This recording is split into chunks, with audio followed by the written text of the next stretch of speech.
Hello guys, WhatsApp. मैं बेका Saxena, your physics educator. तो आज का जो हमारा नया टॉपिक है वो है रेक्टिफायर। ओके, तो नया टॉपिक हमारा रेक्टिफायर, जिसके बारे में हम डिटेल से पढ़ेंगे। ओके, तो ये लेक्चर आने में थोड़ा लेट हो गया क्योंकि टेक्निकल इश्यूज़ की वजह से, तो बट हमारे लेक्चर अब जो कंटिन्यू रहेंगे। तो हम देखते हैं रेक्टिफायर के बारे में। What is a rectifier? Okay, तो जो रेक्टिफायर है, रेक्टिफायर क्या करता है? रेक्टिफायर एक ऐसी डिवाइस है जो क्या करती है, हमारा जो करंट है उसको, यानी कि करंट वोल्टेज जो है उसको चेंज करती है, यानी कि अल्टरनेटिंग करंट को डीसी वोल्टेज में कन्वर्ट करती है। ओके, अल्टरनेटिंग करंट हमारा किस टाइप से, जैसे कि हम जान लें कि अल्टरनेटिंग करंट होता है इस तरीके से। अल्टरनेटिंग करंट को हम किस तरीके से शो करते हैं? एक ऐसा करंट होता है हमारा जिसे हम अल्टरनेटिंग करंट बोलते हैं। ओके, एंड ये क्या करता है, इसको कन्वर्ट कर देता है। ये हो गया हमारा अल्टरनेटिंग करंट, जिसको ये कन्वर्ट कर देता है किस में? डीसी वोल्टेज में। ओके, इस तरीके से हमारा जो प्लेन वोल्टेज होता है डीसी वोल्टेज में इसको, यानी कि डायरेक्ट करंट में चेंज कर देता है। ओके, तो चेंज करने का जो पूरा प्रोसेस है वो हमारा पूरा क्या कहलाता है? रेक्टिफिकेशन। ओके, तो हम इस प्रोसेस को क्या बोलते हैं? This process known as a rectification. Okay, तो जो हमारा रेक्टिफायर है, रेक्टिफायर को हम डिवाइडेड करेंगे। यहाँ पर जो हमारा रेक्टिफायर है, रेक्टिफायर को हम डिवाइडेड करते हैं टू में, यानी कि हाफ वेव रेक्टिफायर और दूसरा है हमारा full wave rectifier. Okay, half wave rectifier और फुल वेव रेक्टिफायर। फर्स्टली हम हाफ वेव रेक्टिफायर्स के बारे में पढ़ेंगे and then full wave rectifier. Okay, तो जो हाफ वेव रेक्टिफायर है, हाफ वेव रेक्टिफायर में हम क्या करते हैं? ये फिगर आई होप आप लोग को दिख रहा होगा। ठीक है, हाफ वेव रेक्टिफायर में क्या होता है कि इसमें हम इस तरीके से, पहले तो हम इसका आप फिगर समझ लीजिए, क्योंकि बाय फिगर ही आप इसको बहुत अच्छे से समझ पाएंगे। फिगर जान लेना बहुत ज़रूरी है।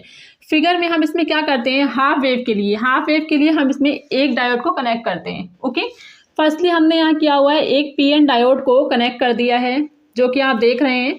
एंड यहाँ पर हमारा क्या है, ये वोल्टेज हमने, जो कि ए बी है हमारा, एंड ये हो गया हमारा लोड रेसिस्टेंस, यानी कि आर एल, जिससे हमने इसको कनेक्ट किया हुआ है। और ये हमारा पूरा एक तरीके से डिवाइस बन गया। एंड यहाँ पे हम यहाँ पर डिफाइन करेंगे आउटपुट वोल्टेज को, और यहाँ से हम क्या करते हैं, इसमें इनपुट अल्टरनेटिंग करंट। ओके, तो ये जो है, यहाँ से जब हमारी इनपुट अल्टरनेटिंग करंट दी जाती है, यानी कि इस टाइप की करंट जब दी जाएगी अल्टरनेटिंग करंट, तो यहाँ पर ये क्या हमें फाइंड होगी? डीसी वोल्टेज में फाइंड होती है। ओके, तो डीसी वोल्टेज में फाइंड, यानी कि इस तरीके से ये करंट हमें जब फाइंड होती है, तो ये हमारा डीसी वोल्टेज का ग्राफ बन जाता है। तो फर्स्टली जब हम अल्टरनेटिंग करंट को जब इसमें देते हैं, तो ये क्या होता है कि ये पूरा प्रोसेस होकर हमें यहाँ पर आउटपुट फॉर्म में, आउटपुट वोल्टेज के फॉर्म में हमें यहाँ पर फाइंड होती है डीसी वोल्टेज। ओके, यानी कि हमें डायरेक्ट करंट यहाँ पर हमें फाइंड होगी। किस टाइप से फाइंड होती है? क्योंकि हमारा जो रेक्टिफायर है यहाँ पर हाफ वेव रेक्टिफायर है, तो जो करंट भी हमें यहाँ पर कैसे फाइंड होती है? हाफ वेव की फॉर्म में, यानी कि ये फुल वेव हमें फाइंड नहीं होती है। इसके बीच में ये गैपिंग आपको दिखाई दे रही होगी। फर्स्टली ये हमारा क्या बनता है? इस तरीके से हाफ वेव, यानी कि एक बार हुई, फिर नहीं हुई, फिर एक बार हुई, फिर नहीं हुई, फिर एक बार हमें फिर से फाइंड हुई। ओके, तो इस तरीके से हमें ये हाफ वेव की फॉर्म में क्या फाइंड होती है? Direct voltage. ओके, यानी कि डीसी करंट। इसका जो पूरा प्रोसेस है वो क्या है कि जब हम इसमें अल्टरनेटिंग करंट इनपुट करते हैं, ओके, अल्टरनेटिंग करंट जब इसमें इनपुट होती है, तो एक डायोड लगा होने की वजह से ये ऊपर वाला पार्ट हमारा ए, जिसे हमने नेम दिया ये पॉजिटिव, एंड जो भी ये हमारा वो निगेटिव। आपने सुना होगा कि जब हम इस तरीके से पीएन डायोड में कनेक्ट करते थे पॉजिटिव को, एंड यहाँ पर हम इसको निगेटिव को कनेक्ट करते थे, तो ये हमारा क्या बन जाता था? फॉरवर्ड बाइस। ठीक है, जो हमने आपको लास्ट लेक्चर में भी पढ़ाया है कि फॉरवर्ड बाइस की कंडीशन बन जाती है, यानी कि अग्र अभिनत वाली कंडीशन। इसमें क्या होता है कि करंट का फ्लो होता है। ठीक है, ये हमारा पॉजिटिव से जब पॉजिटिव को पॉजिटिव से, हाँ, और निगेटिव को निगेटिव से, तो इस तरीके से इसमें ये प्रोसेस चलता है। एंड हमारे पास करंट फाइंड होती है कौन सी? फॉरवर्ड बाइस की। जब फॉरवर्ड बाइस की कंडीशन हो जाती है, यानी कि जब पॉजिटिव, इस तरीके से पॉजिटिव निगेटिव वाला सिस्टम चलता है ये, तो हमारी जो करंट है वो हमें फाइंड होगी इस टाइप से। ठीक है, यानी कि ऊपर वाली वेव हमें एक फाइंड हो जाती है आउटपुट की फॉर्म में। एंड नेक्स्ट जब हम क्या करते हैं, जब सेकंड प्रोसेस में क्या होता है कि ये वाला पार्ट निगेटिव एंड ये वाला पार्ट ये वाला पार्ट पॉजिटिव और जो हमारा ए है वो निगेटिव हो जाता है, तब क्या हो जाता है, तब ये हमारा बन जाएगा रिवर्स की कंडीशन में, रिवर्स वाइज की कंडीशन में। जब ये रिवर्स वाइज की कंडीशन में बन जाता है, तब यहाँ पर हमें करंट फाइंड नहीं होती है, यहाँ पर हमें कोई भी करंट फाइंड नहीं होगी, इसीलिए यहाँ पर क्या बन जाता है, एक गैप फाइंड हो जाता है। एंड देन अगेन फिर से क्या होता है कि प्रोसेस हमारी ये पॉजिटिव यानी नेगेटिव की फॉर्म में जब ये वर्क करता है, इस तरीके से हमारा पूरा साइकिल चलता है। एंड RL लोड प्रतिरोध से जब हमें यानी कि लोड रेसिस्टेंस से हमें फाइंड होगी आउटपुट वोल्टेज, तब हमारे पास फिर से एक ये साइकिल फाइंड हो जाती है। ओके, तो इस तरीके से हमारा जो हाफ वेव रेक्टिफायर है वो वर्क करता है। ओके, तो ये तो था इसका पूरा वर्किंग प्रोसेस। एंड हमारा इनपुट हमने दिया, इनपुट हमने क्या दिया है यहाँ पर, इस तरीके से ये अल्टरनेटिंग करंट, एंड आउटपुट हमें क्या फाइंड हुआ है, ये हमारा इनपुट है, ठीक है, इनपुट का AC, एंड आउटपुट हमें क्या फाइंड हुआ है, आउटपुट में हमें यहाँ पर DC फाइंड हुआ है। ठीक है, तो ये तो था पूरा हाफ वेव रेक्टिफायर का working process and input and output. Okay, तो आई होप आप लोग अच्छे से समझ गए होंगे। एंड इससे कुछ फॉर्मूले हैं तो वो आप देख लीजिए कि half wave rectifier as a AC voltage, half wave rectifier में हमारा जो AC वोल्टेज है, देन यहाँ पर हमारा जो फॉर्मूला होता है वो होता है V इक्वल्स टू का V not sine omega T. V हमारा क्या है, V voltage, and V not sine omega T. And RL यहाँ पर जो है वो है इसका लोड रेसिस्टेंस। ओके, फर्स्टली हम यहाँ पर क्या देखते हैं कि आउटपुट DC पावर, यानी कि इसकी जो निर्गत दिस धारा शक्ति जो है, पावर हम यहाँ पर फाइंड करेंगे पावर DC की फॉर्म में। ठीक है, क्योंकि DC पावर हम फाइंड कर रहे हैं, AC पावर बाद में। DC पावर का जो हमारा फॉर्मूला है वो हो जाएगा I² DC की फॉर्म में, एंड R लोड का। ओके, एंड इक्वल्स टू का I0² upon pi into RL। ठीक है, तो ये तो था हमारा DC पावर की फॉर्म में, यानी कि जो हमें आउटपुट DC पावर हुई है उसका फॉर्मूला। एंड जो हमारी इनपुट अल्टरनेटिव पावर है, हमने यहाँ पर इनपुट क्या दिया है, AC, तो हम उसकी पावर जब फाइंड करेंगे तो उसकी पावर हो जाएगी पावर का AC, एंड इक्वल्स टू का I² RMS RF plus RL, and equals to में हमारा जो सेकंड फॉर्मूला है वो हो जाएगा I0 का square by 2 RF plus RL। Okay, and इसी तरीके से हम इसकी फाइंड कर लेते हैं इफिशियंसी। तो इफिशियंसी इसकी फाइंड करने के बाद इसकी जो मैक्सिमम इफिशियंसी आती है वो आती है 14.6%, जो कि इसकी मैक्सिमम इफिशियंसी होती है किसकी, हाफ वेव रेक्टिफायर की। ओके, तो हाफ वेव रेक्टिफायर की जो मैक्सिमम इफिशियंसी अगर आती है, पूछी भी जाती है, तो आप इसको लिखेंगे 40.6%। ठीक है, एंड इसके जो रिपल फैक्टर हैं, रिपल फैक्टर क्या होता है, रिपल फैक्टर का हमारे पास फॉर्मूला होता है R फैक्टर, जिसको R फैक्टर भी बोला जाता है, रिपल फैक्टर शॉर्ट में R फैक्टर। तो ये हो जाएगा I अल्टरनेटिव करंट अपॉन का I DC, यानी कि हमने जो इनपुट दिया है एंड अपॉन में उसका आउटपुट। इनपुट में हमने दिया है करंट I का AC alternative current, and output जो है हमारे पास वो क्या है, I का अपॉन DC। ओके, तो फिर हम इनके यहाँ पर वैल्यू को पुट कर देंगे, IRMS अपॉन का IDC, इनका होल स्क्वायर -1, एंड यहाँ पर इसको जो हमने ओपन किया है I0/2 का होल स्क्वायर, एंड अपॉन में I अपॉन पाई का होल स्क्वायर -1। देन सॉल्व करने के बाद हमें यहाँ पर फाइंड होता है रूट का I² 4 -1, एंड इक्वल्स टू का वैल्यू हमें यहाँ पर फाइंड होती है 1.21।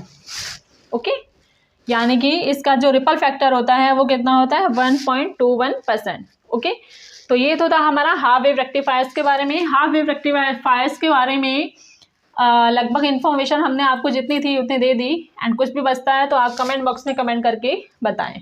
ओके, तो चलते हैं हम फुल वेव रेक्टिफायर्स की तरफ। ओके, सेकेंड है हमारा फुल वेव रेक्टिफायर। ओके, तो फुल वेव रेक्टिफायर्स हमारा क्या है कि व्हेन, इस तरीके का आप फिगर देखिए कि फिगर में क्या होता है कि जब हमारे पास दो डायोड, यानी कि डायोड D1 और डायोड D2, यानी कि जब हम क्या करते हैं कि एक ही में दो डायोड कनेक्ट करते हैं। Okay, full wave rectifiers find करने के लिए हमें किस तरीके की नीड होती है, दो हम यहाँ पर क्या करते हैं, डायोड्स को यूज करते हैं।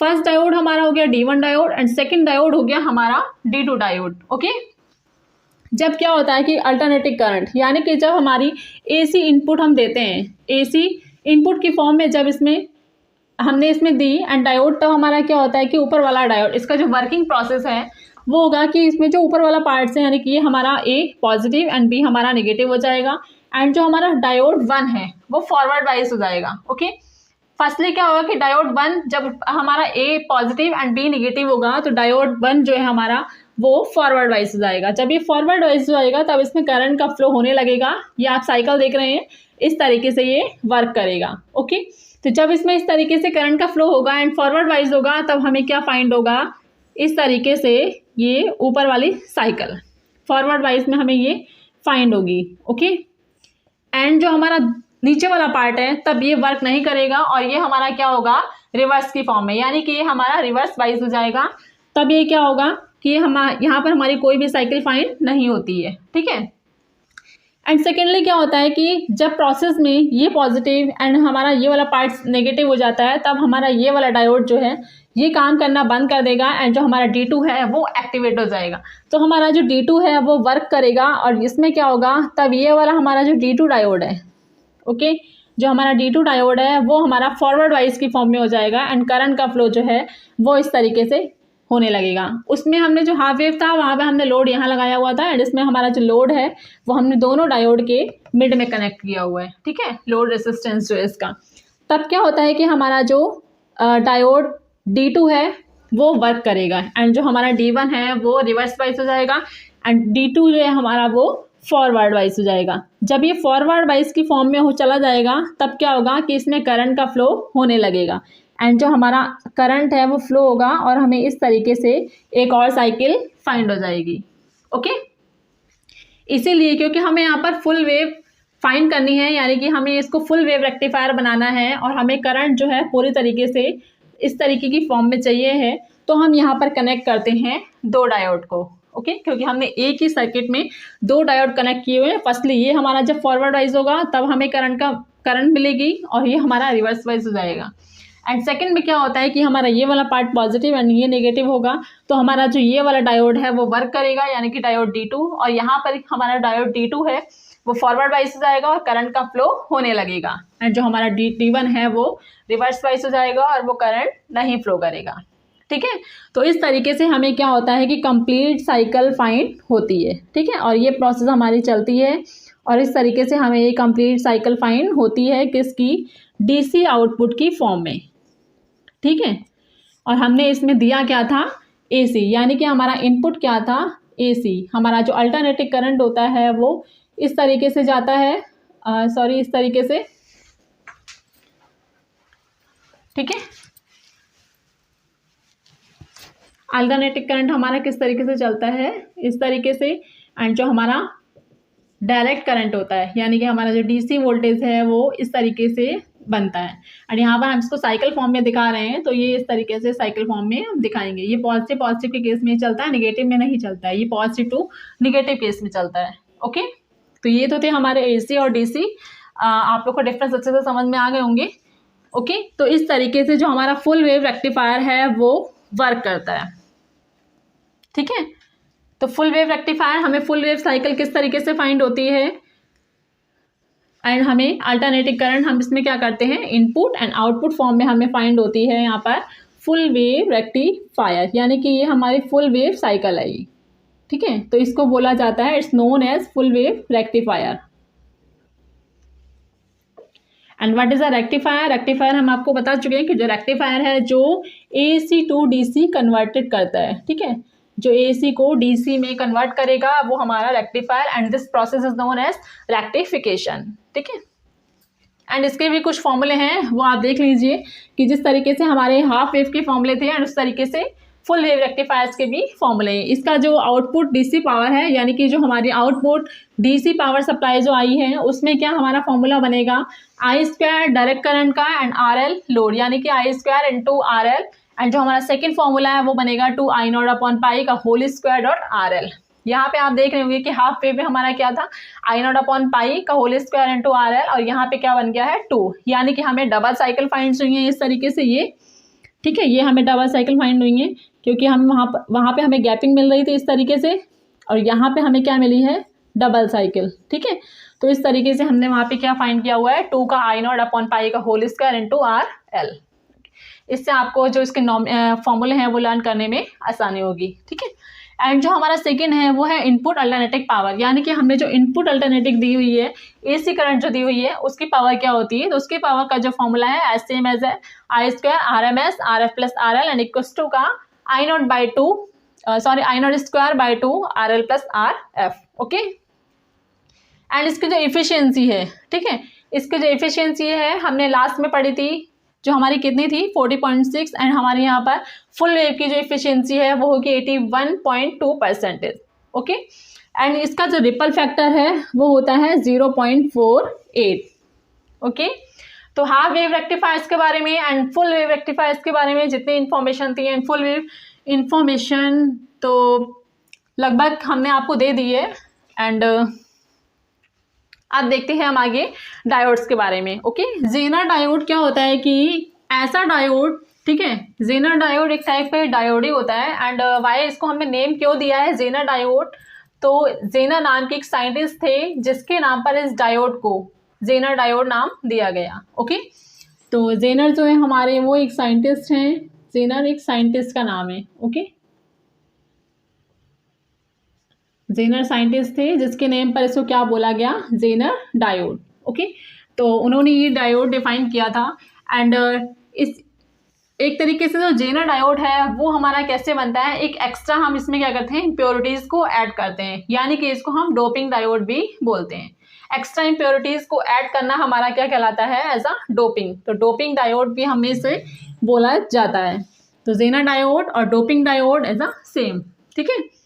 तो जेनर डायोड जो क्या होता है कि जेनर डायोड का जो वर्किंग प्रोसेस है, इसका जो वर्किंग प्रोसेस है कि ऐसा ये वर्क कैसे करता है, जो इसकी वर्किंग है, इसके वर्किंग में इसमें क्या कराया जाता है कि जेनर डायोड जो होता है इसको रिवर्स वाइज कनेक्ट कराया जाता है।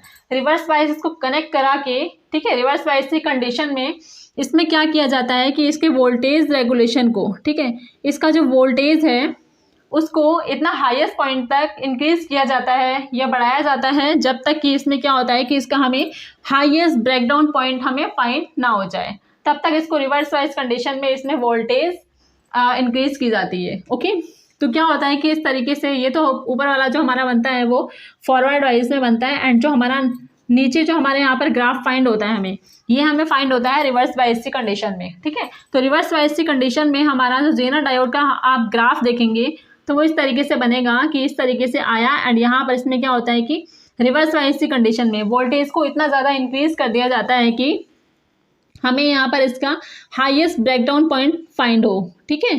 तो इसका हाईएस्ट ब्रेकडाउन पॉइंट इस तरीके से एज अ ग्राफ में आपको ये शो हो रहा होगा। तो ये हमारा क्या होता है, ये इसका V होता है, यानी कि वोल्टेज, एंड यहाँ पर इसका लोड रेसिस्टेंस भी होता है, ठीक है। तो इस तरीके से ये ब्रेकडाउन पॉइंट हमें फाइंड होता है। तो जेनर डायोड का ये एक तरीके से जेनर का ग्राफ भी है। अगर ग्राफ आता है तो आप इस तरीके से इसको बनाएं, ठीक है। तो समझने का तो इसमें फ़िलहाल इतना ही था कि आप इसको रिवर्स वाइज की कंडीशन में बनाकर जेनर डायोड जो है उसको रिवर्स वाइज की कंडीशन में बनाकर और इसके जो वोल्टेज है उसको इस तरीके से रिवर्स वाइज की कंडीशन में इंक्रीज पॉइंट तक किया जाता है कि जब तक उसमें हमें उसका ब्रेकडाउन पॉइंट हमें फाइंड ना हो जाए। तो व्हेन ब्रेकडाउन पॉइंट जब हमें फाइंड हो जाता है तो एज अ ग्राफ हमें यहाँ पर इस तरीके से फाइंड होता है, ठीक है। तो जेनर डायोड का, और जेनर डायोड का एज अ जो यूज़ है इसका वो होता है वोल्टेज रेगुलेशन के रूप में, ठीक है। तो वोल्टेज रेगुलेशन के रूप में भी इसका यूज़ होता है किसका, जेनर डायोड का। किस तरीके से, बाय सर्किट से हम इसको शो करेंगे यहाँ पर कि किस तरीके से जो हमारा आर है यानी कि रेसिस्टेंस लगा हुआ है एंड आई करंट का फ्लो हो रहा है, और इस तरीके से ये इसका आई एल यानी कि जो इसमें लोड है, लोड करंट, ठीक है। एंड यहाँ पर हमने इसमें क्या कनेक्ट किया हुआ है, ये एक जेनर डायोड कनेक्ट किया हुआ है। आप जितने भी डायोड्स पढ़ेंगे तो डायोड्स के जो सिंबल हैं आप उनको बहुत ध्यान से समझिए, ठीक है। क्योंकि नॉर्मल डायोड हमने आपको पढ़ाया था कि जो पी एन डायोड होता है हमारा वो इस तरीके से बना होता है, ठीक है। एज अ गोला बना दोगे तो कोई फ़र्क नहीं पड़ता है इसमें, बस आप इसके सिंबल को ध्यान रखिए कि ये हमारा पॉजिटिव पॉइंट है और ये हमारा नेगेटिव पॉइंट है। तो ये हमारा क्या होता है, एक नॉर्मल डायोड। और जेनर डायोड में क्या होता है कि जेनर डायोड में ये जो पॉइंट्स है हमारा इस तरीके से ऐसे बना होता है, ठीक है। ये हमारा इस तरीके से बना होता है। जब हम इस तरीके से आपको अगर कोई भी डायोड दिखाई देता है तो आप समझ लीजिए कि वो एक जेनर डायोड है। इस तरीके से आगे और भी डायोड हैं, उनके अपने अलग अलग सिंबल हैं, ठीक है। तो अगर हमें इस तरीके से, यानी कि इस सर्किट में हमारा क्या लगा हुआ है, जेनर डायोड हमने यहाँ पर यूज़ किया हुआ है। तो जेनर डायोड एज अ हमारा वोल्टेज ब्रेकडाउन, यानी कि हम इसका वोल्टेज ब्रेकडाउन में यूज़ करेंगे वोल्टेज रेगुलेशन के रूप में, कि इसमें अगर हाईएस्ट करंट आ जाती है, तो हाईएस्ट करंट जब आ जाती है तो एज ये क्या करता है, अपने आप ही उसको ऑटो कट की प्रोसेस में ले जाता है। ठीक है, तो इससे क्या होता है कि जो हमारा सर्किट है वो जलने से बच जाएगा। ओके, तो एज अ यूज ये हमारा वोल्टेज रेगुलेशन यूज होता है जेनर डायोड। तो जेनर डायोड के बारे में आप लोग समझ गए होंगे। एंड नेक्स्ट हमारा क्या है यहाँ पर, एलईडी यानी कि लाइट इमिटिंग डायोड। ठीक है, तो लाइट इमिटिंग डायोड जो होता है, इसका जो सिंबल है, आप इसका सिंबल देखिए कि एज इसका सिंबल नॉर्मल डायोड, और इसमें इस तरीके से ये दो इमिटिंग ऑफ लाइट्स दिखा रखी हैं। तो ये होता है हमारा लाइट इमिटिंग डायोड। ठीक है, तो इसको हम बोलते हैं लाइट इमिटिंग डायोड। ओके, तो लाइट इमिटिंग डायोड का जो यूज़ होता है, इसका जो यूज़ होता है, हम इसका यूज़ करते हैं स्विच को ऑन ऑफ करने में। क्योंकि आपने देखा होगा कि आपके जो घरों में स्विचेस लगे होते हैं, यानी कि जो पावर सप्लाई के लिए स्विच होते हैं, आप फैन को ऑन ऑफ करते हैं, लाइट को ऑन ऑफ करते हैं, तो जो स्विच होते हैं, स्विच के अंदर जो डायोड यूज़ होता है वो हमारा लाइट इमिटिंग डायोड होता है। ठीक है, तो इसका जो यूज़ है स्विच को ऑन ऑफ करने में भी यूज़ किया जाता है। ठीक है, तो स्विच को जो ऑन ऑफ करने में यूज़ किया जाएगा, ऑन ऑफ,